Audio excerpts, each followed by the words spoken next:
Jamaah, innaka la tahdi man ahbabta walakin Allah yahdi man yasha. Sesungguhnya engkau tidak dapat memberikan hidayah kepada orang yang kau cintai, tapi Allah memberikan hidayah kepada siapa yang Allah kehendaki. Paman Nabi SAW yang merawat Nabi ketika kecil, membela Nabi ketika besar. Nabi berusaha sekuat tenaga menyampaikan kepada paman sampai detik-detik akhir dari kehidupannya, tapi ternyata pamannya mati di atas kekufuran. Maka langkah pertama adalah berdoa, mendoakan mereka agar dapat hidayah dari Allah. Yang kedua, bagaimana cara menasihati mereka? Rasa sudah dikasih nasihat tadi, tapi mungkin hatinya sudah keras. Karena di antara dampak menunda-nunda amal soleh dan terus berbuat dosa, hati itu jadi keras. Sejuta ustadz didatangkan untuk kasih nasihat, nggak bisa. Apalagi kadang-kadang ada yang hatinya sudah terbalik. Maka sekarang harus ada usaha untuk melembutkan hati. Dengan cara apa? Dengan cara mengajak mereka ziarah kubur. Mengingat orang-orang yang telah pergi meninggalkan dunia ini. Kemudian datang ke tempat-tempat bencana. Itu termasuk melembutkan hati. Dilihat orang yang rumahnya hancur, ya, yang mungkin orang-orang yang akhirnya harus dipotong kakinya. Itu menyebabkan kita melihat kehidupan dunia Allah kayak gini dunia ini. Iya. Kemudian yang ketiga, majelis ilmu. Diajak majelis ilmu atau bikin kajian di rumah agar mereka mendengarkan dari ustadz. Apalagi nggak banyak yang anggota keluarga, cuma 5 orang, 6 orang. Bahas mungkin surat Wailul likulli humazatil lumazah, atau membahas surat Ara'aital ladzi yukadzibu biddin, ya.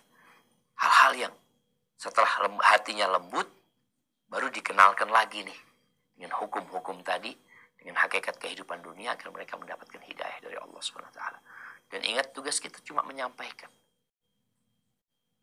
Adapun berkaitan dengan mereka yang hidup sama adiknya, ya. Artinya sama adiknya mereka, padahal mereka punya anak, tapi anaknya mungkin berlepas diri. Di sini berarti kita perlu ngobrol sama anak-anak mereka, sepupu, ya. Hitungannya dengan yang bertanya. Bagaimana mengingatkan mereka dengan kewajiban berbakti kepada orang tua. Orang tua itu pintu rizki, ya. Yang namanya silaturahim itu kan meluaskan rizki dan memanjangkan umur. Jadi perlu ada usaha untuk ngobrol sama mereka, ngasih nasihat mereka. Subhanallah, kemarin, ya, atau hari Senin, hari Selasa, kita itu ada sidang skripsi mahasiswa tentang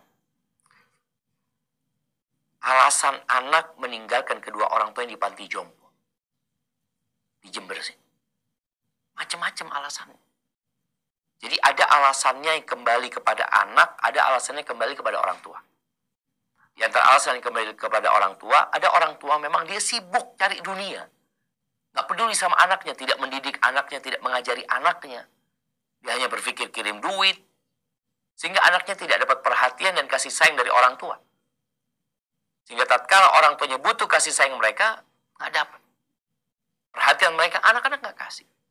Jadi ada yang kesalahannya dari orang tua.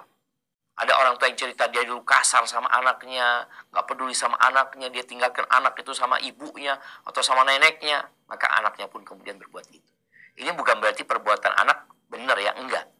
Tapi hanya ingin menyampaikan apa penyebab kemudian anak gak mau sama orang tua, mendidik atau merawat orang tuanya. Maka tetap engkau perlu ngasih nasihat kepada mereka. Bagaimanapun perbuatan orang tua, tetap mereka orang tua. Dan tugas kita berbakti kepada orang tua. Hadza wallahu a'lam bissawab.